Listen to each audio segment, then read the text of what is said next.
Alassane Ouattara en course pour le palais présidentiel, saison 2, 8e épisode. La scène se déroule ce vendredi à Kong, entre 12 et 14 heures. Nul n'est prophète chez soi, a-t-on coutume de dire, mais Alassane Ouattara est prophète à Kong et la cité du patriarche Sékou Ouattara, qui accueillait à son tour son candidat de fils, l'a démontré fort bien ce vendredi, 7e jour de campagne présidentielle. Oui, le 7e jour, pour fortifier la dimension spirituelle des actes posés et des prières à l'endroit d'Allah pour un deuxième mandat du candidat Alassane Ouattara à la tête de la Côte d'Ivoire.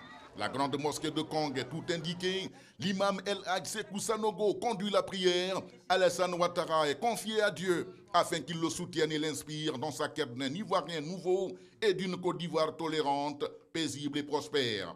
Ce 7e jour de campagne présidentielle, Alassane Ouattara s'en est donc remis entièrement à Dieu avant de jeter un regard sur les 6 premiers jours. Je voudrais remercier l'imam Sanogo qui vient de faire une prière pour la paix dans notre pays, une prière pour des élections apaisées.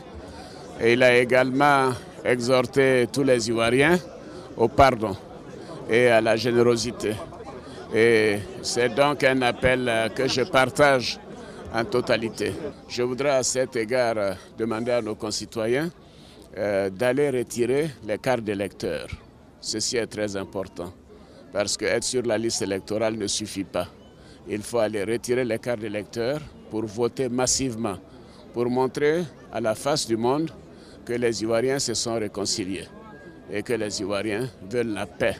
Autre moment tigre de la journée, la rencontre du candidat du RHDP avec les élus et cadres du département de Kong. Prochain épisode, demain à Abidjan et Boaké.